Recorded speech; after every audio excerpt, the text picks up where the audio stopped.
Welcome to our channel. Today we how to configure DocuSign to share brand approval forms with clients step by step clearly. Open your web browser and navigate to the DocuSign website. Log into your DocuSign account using your credentials. Once logged in, locate the Templates section in the main menu. Click on Create Template to start a new template for your brand approval form. In the template setup, give your form a clear and descriptive name. Upload the document you want to use for brand approval by clicking on the Upload button. Adjust the document settings to ensure it meets your needs. Add any recipients necessary for your document, such as clients or colleagues.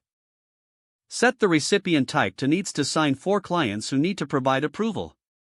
Now, drag and drop fields onto your document where you want clients to input information or signatures. Make sure all necessary fields are properly configured, including text boxes, checkboxes, and signature fields. Once you have placed all fields, click on the Next button to review your template. Review the document to ensure everything is set correctly. If you need to make adjustments, you can navigate back to edit the template. Once satisfied, click on Save and Close to finalize your template. To send the brand approval form to clients, return to the main menu and select Send an envelope. Choose your newly created template from the list of available templates. Add the email addresses of your clients in the recipient section.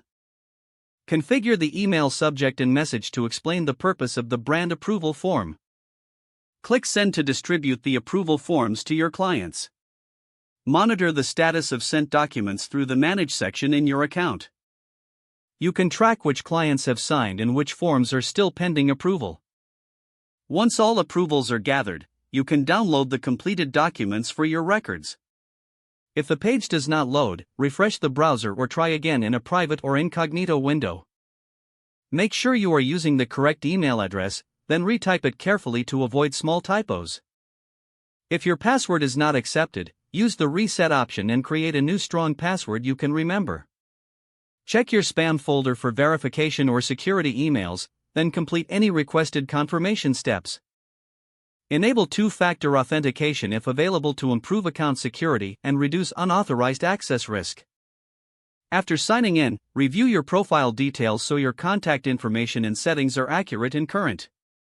Don't forget to like this video and subscribe to our channel for more step-by-step tech guides.